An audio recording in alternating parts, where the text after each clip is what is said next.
Okay, we're live. Good afternoon. It's 12 noon, and I'd like to call the February 5th Edinboro University Quarterly Business Meeting to order.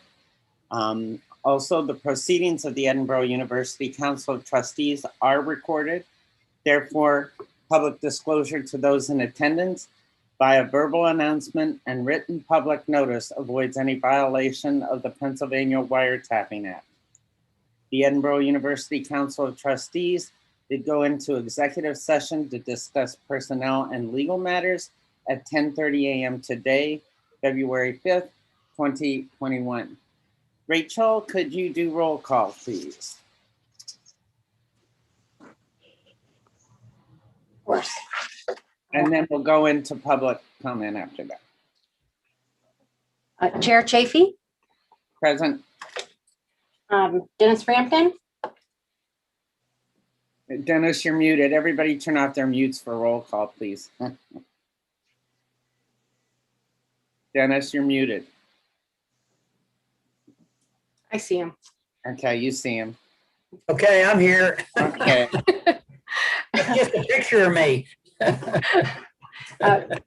Trustee Hyam, Present. Trustee Hertzy, Present. Trustee Kennedy, Present. Trustee Lothar, Present. Trustee Jones, Here. Trustee Perillo, Present. Trustee Shields is not, No, he had to. and Trustee Walker. Here. And Right. Trustee Bellini's here too. Oh, how did I leave you out? All right, sorry about that, Mark. That's okay, no problem. I just didn't want the record to say that I was not here. No. Absolutely. All right. We do have a quorum. So are there any public comments for the good of the order? For those of you on YouTube or calling in, are there any public comments? No, No? And We you did didn't not receive any. You didn't get anything in advance. Okay. So we're good to go. So welcome everybody, and let's start with new business. So first of all, do we have a motion to approve the minutes of the special business meeting held on November 13th, 2020? So moved. Walker, Tim Walker. Second, So moved. Anthony Perillo. All those in favor? Aye. Oh, we have, wait, because we're on audio video, we have to do a verbal across the board since we're not in person, basically. So you want to do the roll call or the call on the vote, please? absolutely. All right. Trustee Chafee, Approved. Aye. Trustee Frampton, Aye. Trustee Hyam, Aye. Trustee Hertzy, Aye. Trustee Kennedy, Yes. Trustee Lothar, Aye. Trustee Jones, Aye. Trustee Perillo, Aye. Trustee Walker, Yes. and Trustee Bellini. Aye. Thank you. All right, so it's our pleasure to introduce the interim president for Edinboro University, Dr. Dale Elizabeth Pearson. And she's up first with her president's report to the Council of Trustees. Thank you, Chair. Thank you, everybody, for inviting me to the meeting today and allowing me the opportunity to present. I started at Edinboro University as the interim president on New Year's Eve. And I have, since that time, been very busy meeting with leadership, meeting with students, and meeting with members of the community. I'm very impressed thus far with the reopening of the spring semester. We've opened a little more fully and have strict COVID precautions in place, and we're so glad to see many of our students walking about campus again. Thus far, I've had a tour of several parts of all of the campus, but several parts in particular. Met with all of the coaches when I was able to tour the area for athletics. It was very exciting to meet with all of them and see them recruiting families, wearing masks and keeping everybody safe. Yesterday, I was able to present at the Board of Governors for the Western Integration Project and give them an update of all the good work that Edinboro is doing. I'd like to send particular kudos to both Mike Hannon and also Aaron Lake, who are in charge of the academic and also the online initiative, which are a big part of the core of the initiatives we're doing. They've done a wonderful job. We have over 425 individuals involved, and we're beginning to really populate the groups with our students. Student leadership is very important to us, and student voice. So that's what we have going forward. We've had 2 tea times. Tea times are an informal virtual meeting. Usually it's face-to-face with tea and cookies, but this time we're just doing it virtually, where I meet with the campus community and also the students in separate meetings to talk about current issues, get their input, and give them some updates about what's going on our wonderful campus. So that's the update thus far. Thank you, President. Thank you. And do you have an action item also for us? I have on my agenda recommending the new succession resolution. Yes, I do. So do we want to act on that piece now then? Yes, Rachel, can you read that information to the council? Absolutely. Interim President Pearson recommends approving the 2021-22 Edinboro University Plan of Succession Resolution. Whoops, I just lost everything. All those that, oh no, I have to do roll call. Right, so on the, yeah, right. So Yes. we need a motion. I'll move to approve. Thank you. Seconded. Okay, seconded was Dan Hyam. All those in favor? Oh, roll call. Yeah. No worries. I know. Trustee Chafee, Aye. Trustee Frampton, Aye. Trustee Heim, Yes. Trustee Herzig, Aye. Trustee Kennedy, Yes. Trustee Lothar,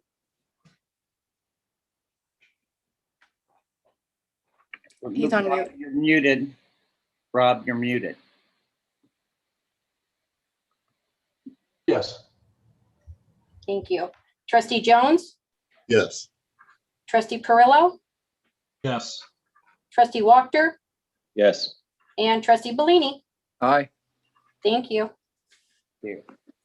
Okay, Dr. Michael Hannon for the, as Provost and Vice President of Academic Affairs. We're ready for your report. Thank you. Thank you.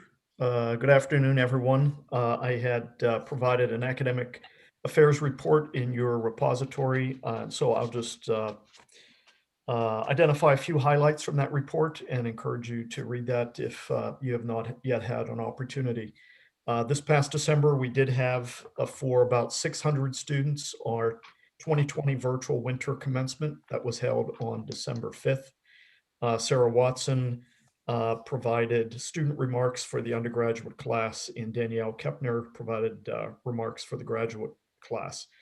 Our views were quite good. We had about 1,500 Facebook views for the ceremony at the undergraduate for the undergraduate class, and more than 1,000 views for the graduate ceremony. And I should say that we typically don't even have 1,000 in attendance at the graduate ceremony. So that was a good outreach for that ceremony, and both went well.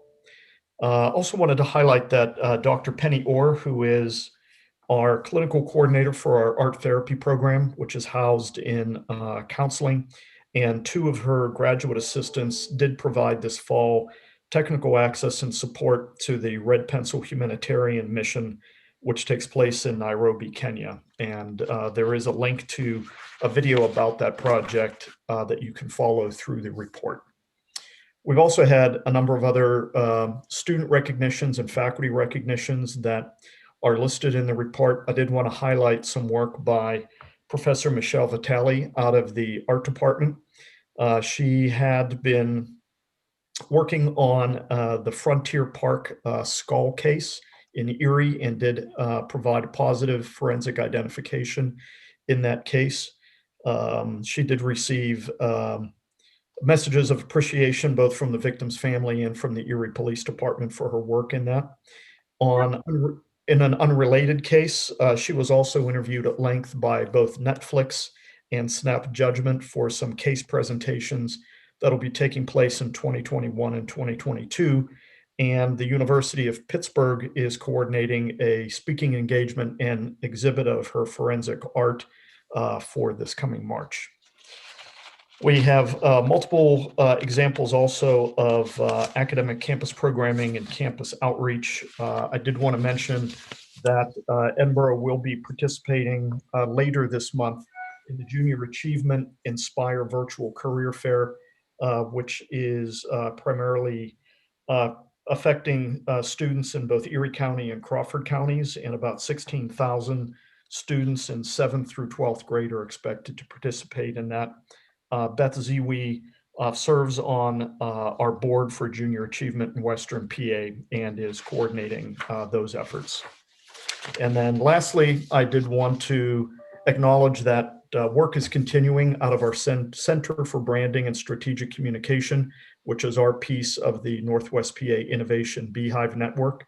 And a number of the clients served in fall of 2020 are listed in the report.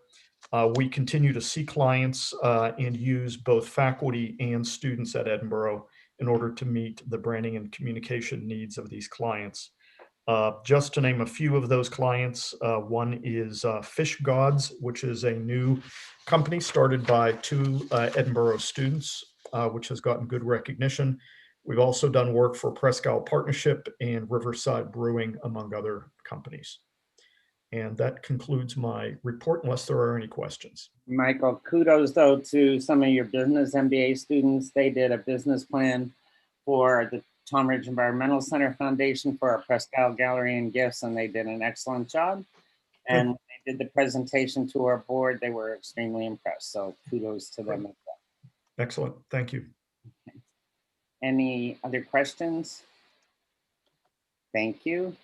Okay, our Vice President for Finance and Administration, John Hines, you're up next. All right, thank you very much. Probably the most significant thing that happened in the division reports, I'll give you a brief summary, is between the time we last met and now, our accounting department lost 3 full-time equivalents out of 5. Good news is we've got a good team in F&A, and many people have stepped up to the plate to help out, including our Director of Budgeting, who's already pretty busy, stepped up to take over student accounts to help out the accounting department. So thank you to Teresa Valella for doing that. In addition, she was appointed to be the liaison with the Regional Procurement Office and was appointed to the Audit Committee of the American Association of Colleges for Teacher Education. Our facilities group has stepped up as well, even though they lost their director, and I'm stepping in to oversee directly. They did a great job in prepping the campus for spring, and they are now hard at work prepping for future renovation coming up this summer of the library.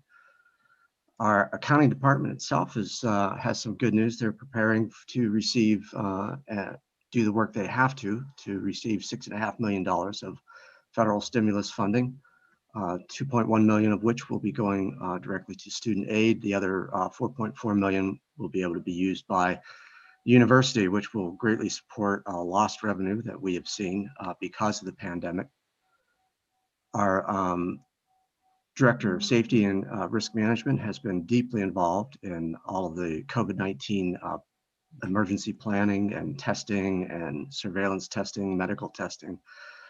And he's done a great job. And just today, I signed off on a purchase requisition that could likely, if it is approved as an emergency requisition through Pashy Legal, could save us 83 to 92% on our costs for surveillance testing. So kudos to him. We'll see if we can get that pushed through. We also have our IT group hard at work on improving the security of IT all the time. That's one of their main goals that they continue to work on, as well as helping out with the distance learning and making sure our faculty are well aware of how to use the technology. Institutional research has been hard at work on the integration plan, getting accreditation filings ready for complex substantive change. They completed that substantive change disclosure related to the Perico facility, and that was accepted by Middle States. I want to send a shout out to the analyst that works for institutional research and also works for the budget director, Ming-Li Yang. She was responsible for major analysis of athletic operations that resulted in the financial, I will call it a managerial income statement that's being used by the 3 universities in integration to analyze probably for the first time, the financial status of all of their teams and athletics. It essentially is a mechanism that allows us to determine the, if you will, the contribution margin to indirect costs. And what we have found is that most of the athletic teams are making a positive contribution margin to our indirect costs. So thank you to Ming Li for that hard work. And I know that Teresa helped her a great deal with that. And Matt was involved deeply in that as well, our director of institutional research. Everything else is pretty quiet, mostly compliance issues, dealing with 1098T forms and the Clery report all being filed on time, on schedule. Other than that, I do want to draw your attention to the action item that I have in front of you. It is to approve the fee schedule. As I mentioned, this is a revised fee schedule. There'll probably be another revision towards the end of this fiscal year as well. I did incorporate the one revision that you asked for in the study session. So I think Rachel was able to get it to you in time. Yes. Okay, and I'm good. Good. So maybe we entertain a motion to approve the new fee schedule for 2021, 2022. So So moved. moved. Who so moved? Was that Pat? Oh, no, it was Dennis Frampton, and then Anthony, were you the second? I'll second it. Okay. All those in favor? Roll call. Trustee Chafee, Yes. trustee Frampton, Aye. trustee Hyam, Dan, you're muted.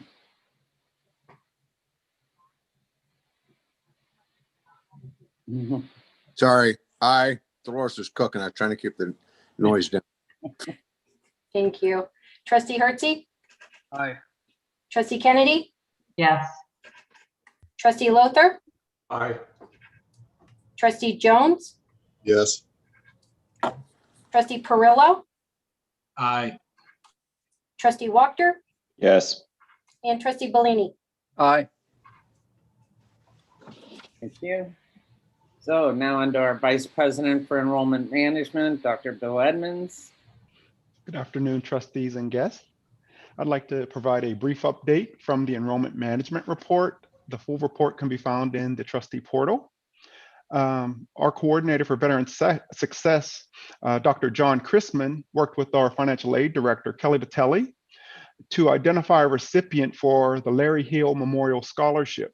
Some of the parameters for awarding it must be a nursing major and a veteran or dependent.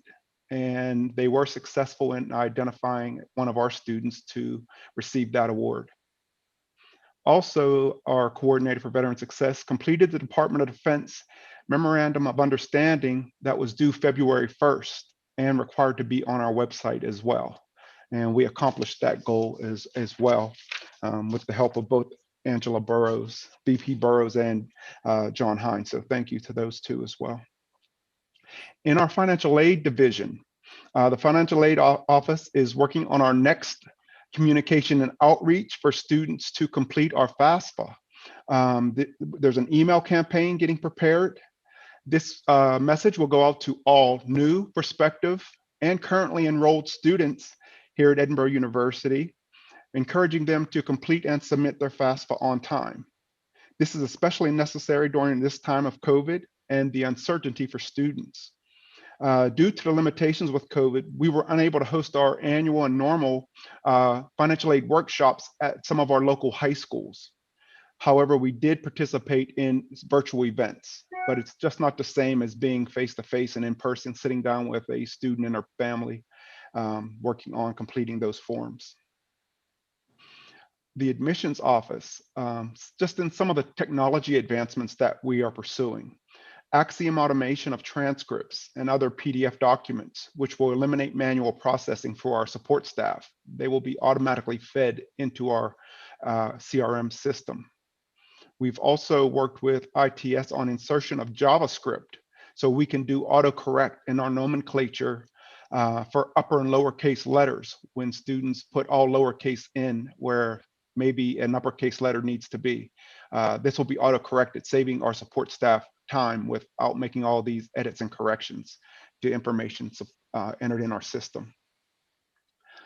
As of January 15th, 2021, 672 freshmen have been admitted to our honors college compared to only 588 the same time last year. The admitted freshmen have all been invited to attend our Scholars Day events coming up this spring. Just some other data, almost in closing. Our admitted and deposit paid freshman profile related to high school GPA continues to be high again this year. Our current GPA is a 3.65 for the fall 2021 entering freshman class.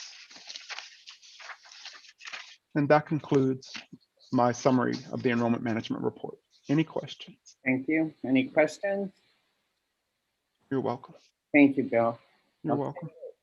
Our interim assistant vice president for advancement, Ms. Amanda Sissom. Thank you.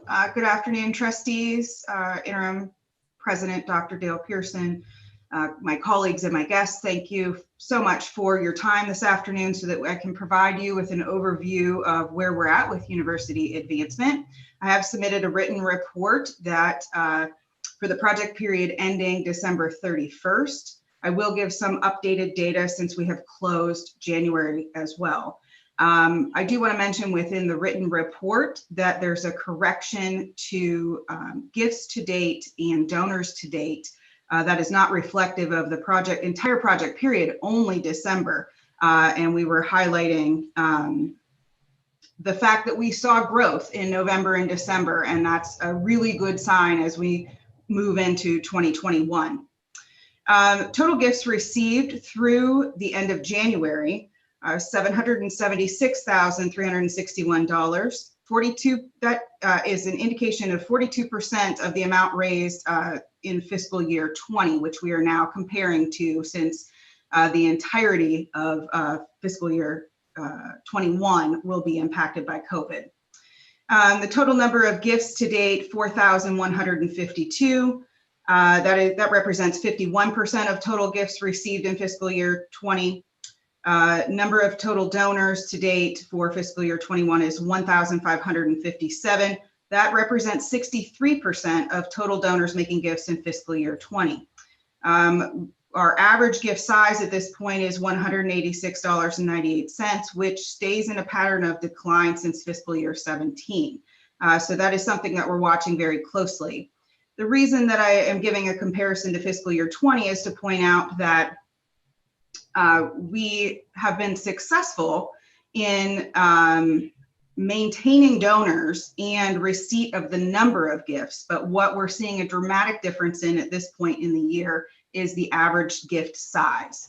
So we are looking at our strategies with regards to that, but also keeping in mind that the realities of the market, the realities of the economy, the realities on campus with integration and retrenchment and program reviews all could be negatively impacting that total gift size. So we know it is a difficult time, not only for our students and faculty and staff, but for our donors. And so that takes that into consideration. Where we have seen continued success is in appeals that are timely and very specific. We've been successful with growing the Student Hardship Fund, which was the focus of our season of giving campaign in November and December, where we saw substantial growth. To date, we've had 100 donors to the Student Hardship Fund, raising $18,800 between July and December. So I want to thank the trustees and our leadership team who made gifts to that fund. We know it's an incredibly important fund for our students, and it helps to fill in the gaps that are challenging their meeting their educational goals. So it's important. We're going to continue to focus on that this spring with the faculty and staff campaign. We have also received the software and training on our guided fundraising platform, which will launch this spring. That will help us rebuild our Phone-a-thon campaign. We've hired 5 additional students for a total of 7 students now who will become our student engagement officers for the spring, and we'll be contacting our alumni and return donors for our appeals happening this spring. So that's a new tool for us here in advancement, and we're on track with implementing it. Thank you.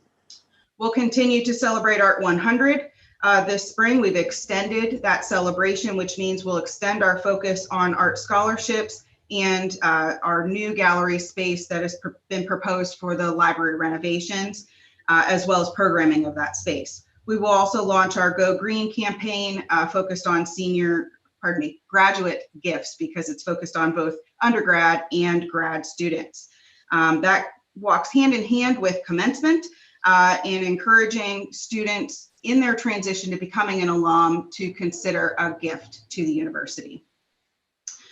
Included in my report, as I am liaison to both the Alumni Association and the Edinboro University Foundation, were brief updates on what's happening with both of those affiliates. The next meeting for EUAA, our Alumni Association, is scheduled for February 13th, and I will defer to Trustee Hyam for a verbal report on what's happening with the association. And then our foundation met recently on January 19th, and they did elect new officers at that time. So those are listed in the report as well as on their website. I do want to point out that the Finance Committee for the foundation will meet in February. The foundation manages over $34 million in endowments for the university, and we work with 4 different investment managers, so they'll be presenting their reports to us at that time.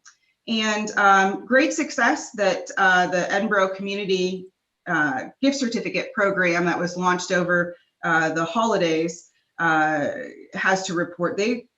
This is a partnership with the foundation, but the community was able to raise $23,000 to support local businesses through the launch of that collaborative gift certificate program. So that's really great news for the Edinboro community and our local businesses, which we know support our faculty and staff and our students every day as we work in this great community. I will defer the remainder of the report on the foundation to Trustee Frampton, who serves as liaison. I think that's all I have. In closing, I do not have any action items at this time. I do appreciate your time. Thank you. Amanda, quick question. Have you had any feedback from the local businesses of how the usage has been of those gift certificates? So they're slowly being used, is my understanding, and they're working out some of the hiccups of a first-time use of a collaborative gift certificate, but they are tracking how many are being used at each of the different businesses and then reporting back into their economic development group. Great. Okay. Thank you. Any other questions for Amanda? Thank you. Thank you. Okay. Our Vice President for Marketing and Communications, Angela Burrows, you're up next. Good afternoon, trustees. You've received my written report. I want to just call out some highlights. First one being our website launch that happened late Friday, the 29th. The website is aimed at prospective students and their families primarily. What's new about it? Everything. Navigation, design, copy. The new site is much leaner in a couple of ways. There are fewer pages, fewer words. but it has more images, infographics, and videos. So all of it is intended to appeal to a prospective student audience and their families. Finally, we have a platform that will enable us to share the Edinboro story adequately, and we're very excited about that. Another highlight is pandemic-related communications, information on testing protocols, about student events, and that's being shared in an ongoing way with the campus community as parents as appropriate. We update our COVID FAQs regularly, and also our COVID tracker page, and encourage students, faculty, staff, and also parents to check that periodically for updates on where we stand with positive cases. The last point I wanted to highlight was integration-related communications. We're working on these communications in an ongoing way. I'm working in collaboration with my counterparts at California and Clarion, as well as with the system office, to keep folks informed, to keep our FAQs on our integrations webpage updated. So I encourage anybody interested in integration to visit that webpage often, because we are providing updates fairly frequently. There was one made recently. So with that, I'm happy to answer any questions. We spoke earlier, but your new website for Edinboro University is really, really well done. So thank you. We really appreciate all the years of work that goes into those sites. So thank you very much. Thank you. I know it's not on the agenda, but I just wanted to double check. Shelley, did you have anything you wanted to add on student affairs, or are you good? I'm good. I did send the council an update on Trustee Kennedy's question. Thank you. Right. Thank you. And thank you for your written report too. Thank you. Okay. Executive Committee Representative report. So Dan Hyam, Trustee Hyam, you're up first on PACT Executive Committee report, the Alumni Board report, and the USI report. Okay. Yeah, the PAC meeting we had virtually, I think about 6 weeks ago, and went real well. It was not a whole lot of report other than the fact that it dealt with integration and so forth, and some of the questions that have come up with that. And those questions, I think, would still remain questions. But they are meeting, and I think they're doing a great job with that moving forward. Concerning the Alumni Association, it's been taken over, as you know, this past April by Mark Eisert. He's the new president of the Alumni Association. He's done a great job. I think he's doing an excellent job. I haven't always had good things to say about the Alumni Association in the past, but I can tell you it's done 180 degrees our turnabout. He really hit the road running. He formed a bylaws committee, and they've made some changes, and they're having their he'll propose those in the April meeting, their annual business meeting. They're taking over the golf outing again, which they had years ago. They're using it as a signature fundraising event.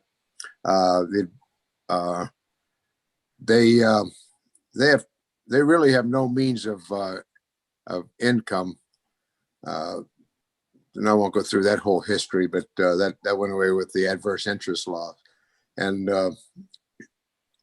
they're taking that over again, so they they're having trouble meeting their expenses, which are at the house yearly. So it's struggling to meet costs and so forth. So, but they've got an excellent group together to do that, which they've done for a number of years.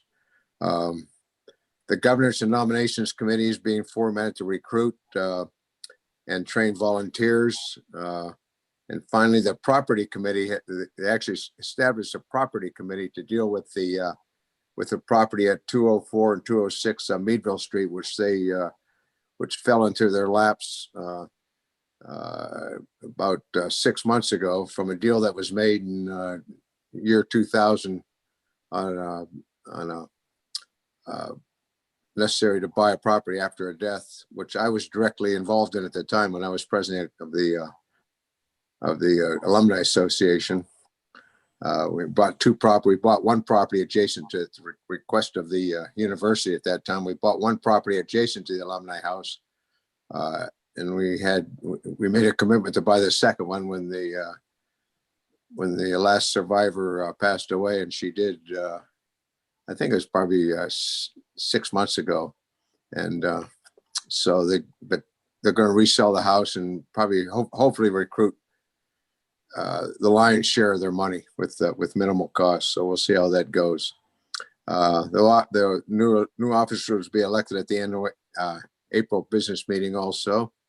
They'll be meeting again week from tomorrow, which I think is like February 13th. And they're looking forward to Dr. Dale being part of their meeting. I don't know if she's committed herself yet, but they're kind of excited about that, meeting her. And I would say that the Alumni Association a number of years back had fallen completely off the tracks. And when Amanda came here, she was first, her assignment along with the other duties at the Advancement Office for Director of Alumni Engagement. And she's done a great job getting that train back on track and finally getting someone like Mike Eisert to run that train. And I think they're heading in the right direction. So I can only say good things about them. And all is well at the Alumni Association, bottom line. Concerning university services, Ray Fisher, as you know, does a great job there. He is so methodical, it's unbelievable. He has navigated them through this pandemic like I don't think anyone could have done a better job. He's on top of that, he's had to go through the book sales, and they've gone to electronics from actual book sales, and he's the first one in the posse to completely go to electronic sales of books. Students can still purchase books, but they have to buy them, order them, and he'll have them delivered either to the bookstore or their residence or home or wherever they want them sent to. The Piper Press, which has gone through some challenges in recent years, has been completely moved to the bottom of the Pogue Center. And they did that. They're supposed to have it done by the first of the year, and they had it done by November 1st, completely in place. And I think it's going to be a plus for them. It'll be more visible, and I think more accessible, and people will use it more. They do a great job at the Piper Press, but they really don't have a means of advertising. So keep that in mind. All as I said, all materials are now all learning materials are done through electronics, and I can only commend Ray. So again, Alumni Association, USI, all is good. Thank you, Trustee Hyam. Okay, Trustee Frampton, the Foundation Board report. Yeah, I was unable to attend the last meeting, unfortunately, but I did, and Chuck Scalise sent a report out, I believe, to each one of you, which was very detailed. But I did want to follow up on what Dan said. We had our issues with the foundation in the past, but with Chuck Scalise joining as the director, he's doing a fantastic job. Not only with the foundation, but he's helping out with development as well. Thank you.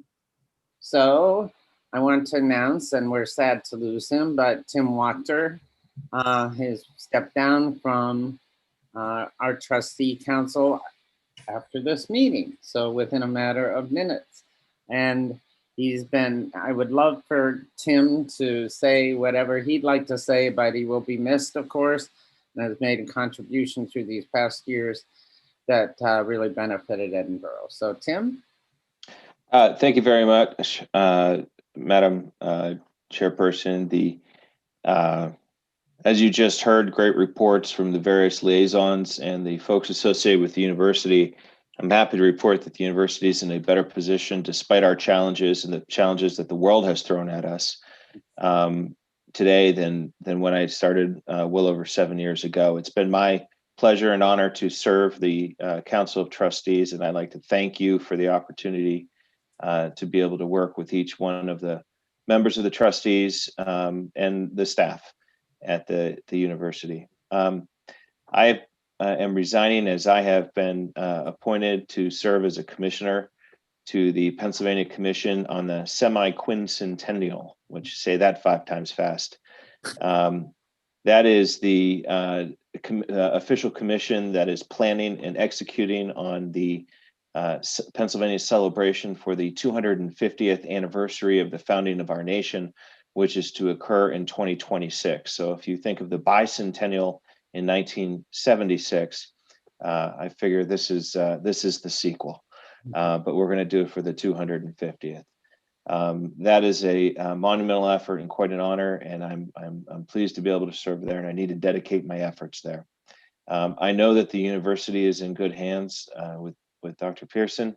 I know that the plan and the path that the state system of higher education has is the best that we can do, and that we are going to be here for a long time to come. So thank you very much for the opportunity to serve. I will miss you. And I'm happy to provide any assistance I can as a private citizen. We will certainly contact you, I'm sure. Thank you very much. Thank you, Tim. Thank you, Tim. Thank you. So our next meeting of the Edinboro University Council of Trustees is Monday, May 3rd, 2021. I would like to entertain a motion to adjourn. And I'm not doing a roll call on this one. So moved. So moved. Second. Second. Thank you, everybody, for all your time today. We appreciate it. Everybody have a good week.